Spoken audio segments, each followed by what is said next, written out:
tirada shirkadaha sarifka lacagaha qalaad ee loo yaqaan forex-ka ayaa ku soo badanaya magaalada Muqdisho iyo waliba guud ahaan Soomaaliya iyadoo shaki xoog leh laga qabo qaabka ay u shaqeeyaan oo ah mid jaantaa rogana oo aan lahayn shuruuc iyo qawaaniin lagu maamulo. shirkadahan oo tiradoodu kor u sii dhaafayso 150 ayaa waxa ugu caansan 42 shirkadood oo xafiisyo waaweyn ka furtay degmooyinka Muqdisho qaarkood. qofkii miis kursi iyo laptop heli kara wuxuu furan karaa forex kadibna dada ayuu mina $500 ilaa iyo $1,000 ka aruurinaya kadibna dalaaliin ajaaniba oo uusan horay ula macaamilin ayuu lacagta u sii diraya si ay lacagtaasi ugu shaqeyso. shirkadahan ayaa qabsaday baraha bulshada iyaga oo dadka ku dhiirigelinayo in ay maal gashadaan si ay u helaan faa'iido bil waliba joogta.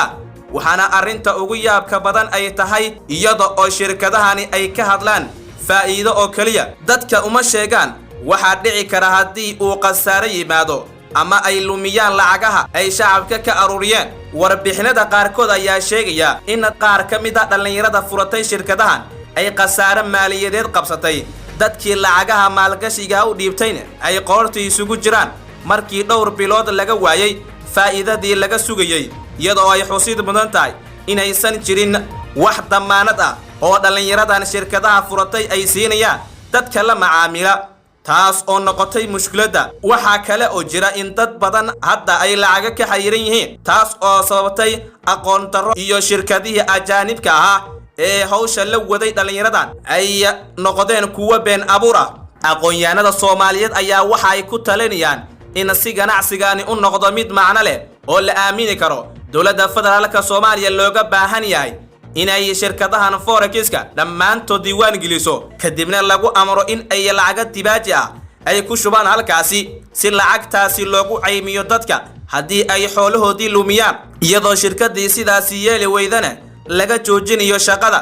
gudoomiyaha gobolka Banaadir ahna duqa magaalada Muqdisho Cumar Maxamed Cumar Filish ayaa wareegto uu soo saaray waxa lagu mamnuucay bixinta ruqsadda shirkadaha ganacsiga ee sarifka lacagaha qalaad ee forex-ka. waxaa sidoo kale wareegtadan lagu xusay in ruqsadihii ay horay u bixisay dowladda hoose ee Xamar ee la siiyay shirkadaha bixiya adeega sarifka lacagaha qalaad go'aan laga gaari doono lamana oga go'aanka waxa uu noqon doono. sidoo kale agaasimaha bangiga dhexe ee Puntland ayaa dadweynaha maamulkaasi uga digay in ay hantidooda geliyaan suuqa online-ka ee forex. agaasimaha ayaana kula taliyay dadweynaha in ay la macaamilaan shirkadaha ku shaqeysa suuqa forex-ka ee la hubiyay ee shatiga ka haysta bangiga dhexe ee maamulka Puntland. sidoo kalena waxa uu sheegay in Puntland daraasad iyo xog ururin ay ka wado arintaasi.